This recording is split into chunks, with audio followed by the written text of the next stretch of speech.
ਬਾਜ਼ੀ ਅੱਜ ਕਹਿੰਦੇ ਸਰ ਨੇ ਜੀ। ਦੋ ਹਾਂਜੀ। ਚੀਜ਼ਾਂ ਤੇ ਤੁਹਾਤੋਂ ਰਾਏ ਲੈਣੀ ਹੈ। ਇੱਕ ਤੇ ਮੁਸਲਿਮ ਉਮਾ ਜਿਹੜੀ ਹੈ ਸੂਰ ਕਾ ਚੁੰਮਾ, ਇਹ ਤੇ ਬੈਠ ਕੇ ਹੀ ਉਹਨੇ ਦਾ ਮਤਲਬ ਹੈ ਉਹ ਸਾਊਦੀ ਅਰਬ ਔਰ ਦੁਬਈ ਦਾ ਅਟਮਟੱਕਾ ਲੱਗ ਗਿਆ ਉੱਤੇ ਯਮਨ ਤੇ ਹੈ ਜੀ। ਸਰ ਜੀ, ਤੁਹਾਡੀ ਮੇਰੇ ਕੋਲੋਂ ਜ਼ਿਆਦਾ ਉਮਰ ਹੈ। ਮੈਨੂੰ ਇਹ ਦੱਸੋ ਕਿ ਇਹ ਖਲੋਤੀ ਕਦੋਂ ਸੀ ਮੁਸਲਿਮ ਉਮਾ? ਹਾਂ, ਨਹੀਂ ਨਹੀਂ, ਇਕਲੌਤੀ ਕਦੀ ਨਹੀਂ ਸੀ, ਲੇਕਿਨ ਇਹ ਸਾਰੇ ਇਕੱਠੇ ਸੀ ਖਾਨ ਚ, ਅਮਰੀਕਾ ਹਾਂਜੀ। ਨਾਲ ਮਿਲ ਕੇ ਨਾ, ਔਰ ਇਸਰਾਈਲ ਨਾਲ ਮਿਲ ਕੇ।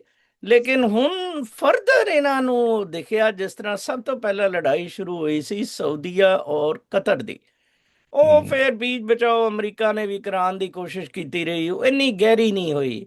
ਇਹ ਤੇ ਬਹੁਤ ਖੌਫਨਾਕ ਹੋ ਗਈ ਹੈ ਕਿ ਅੱਧੇ ਸੁਡਾਨ ਨੂੰ ਸਪੋਰਟ ਕਰਨ ਦੇ ਹੈ ਯੂਏਈ, ਔਰ ਅੱਧੇ ਯਮਨ ਨੂੰ, ਸਾਊਥ ਆਫ ਯਮਨ ਨੂੰ ਉਹਨੂੰ ਸਪੋਰਟ ਕਰ ਰਿਹਾ, ਅੱਧਾ ਲਿਬੀਆ।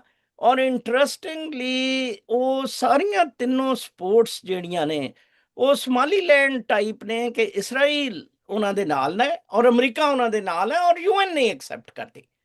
ਮਤਲਬ ਲਿਬੀਆ ਦੀ ਉਹ ਗਵਰਨਮੈਂਟ ਜਿਹਨੂੰ ਯੂਐਨ ਨਹੀਂ ਐਕਸੈਪਟ ਕਰਦੀ, ਤੇ ਸਾਡੇ ਵੀ ਉਹ ਮਨੀਰਾ ਸਾਹਿਬ ਉੱਥੇ ਪਹੁੰਚ ਗਏ ਤੇ ਫੀਲਡ ਮਾਰਸ਼ਲ ਨੂੰ ਮਿਲ ਲੈ, ਸਲੂਟੇ ਮਾਰ ਲੈ। ਇਸੇ ਤਰ੍ਹਾਂ ਸੁਡਾਨ ਚ ਮਿਲਿਟਰੀ ਹੈ ਤੇ ਉਹ ਪੈਰਾਮਿਲਿਟਰੀ ਫੋਰਸਸ ਨੂੰ ਹੈ, ਔਰ ਚੀਨ ਦੋਨੋਂ ਬਾਕੀਆਂ ਦੀ ਤਰਫ ਹੈ। ਤੇ ਸਾਡੇ ਸਾਡੇ ਜਿਹੜੇ ਫੀਲਡ ਮਾਰਸ਼ਲ ਸਾਹਿਬ ਨੇ, ਇਹ ਸਾਡੇ ਵਾਸਤੇ ਗਏ ਨੇ ਉਹਨੇ ਉੱਥੇ, ਤੁਹਾਡੇ ਖਿਆਲ ਵਿੱਚ? ਨਹੀਂ ਨਹੀਂ, ਮੇਰਾ ਮਤਲਬ ਗਏ ਤੇ ਆਪਣੇ ਲਈ ਨੇ ਕਿ ਅਮਰੀਕਾ ਔਰ ਇਸਰਾਈਲ ਨਾਲ ਨੈਕਸਸ ਬਣਾਇਆ ਜਾਏ।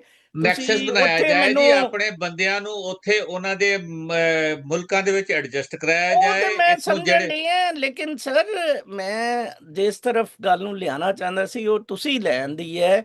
ਉਹ ਇਸ ਤਰ੍ਹਾਂ ਕਿ ਹੁਣ ਤੇ ਫਿਰ ਇਹ ਸਾਰੇ ਫਸ ਗਏ। ਹੁਣ ਫੀਲਡ ਮਾਰਸ਼ਲ ਕਿੱਥੇ ਜਾਏਗਾ, ਕਿਹਨੂੰ ਹਮ। ਸਪੋਰਟ ਕਰੇਗਾ? ਸਾਊਦੀਆਂ ਤੋਂ ਵੀ ਇੱਕ ਟਾਈਟਲ ਲੈ ਆਇਆ, ਉਹ ਸਾਊਦੀ ਅਰਬ ਤੋਂ ਪਿਛਲੇ ਦਿਨਾਂ 'ਚ ਇੱਕ ਬੜਾ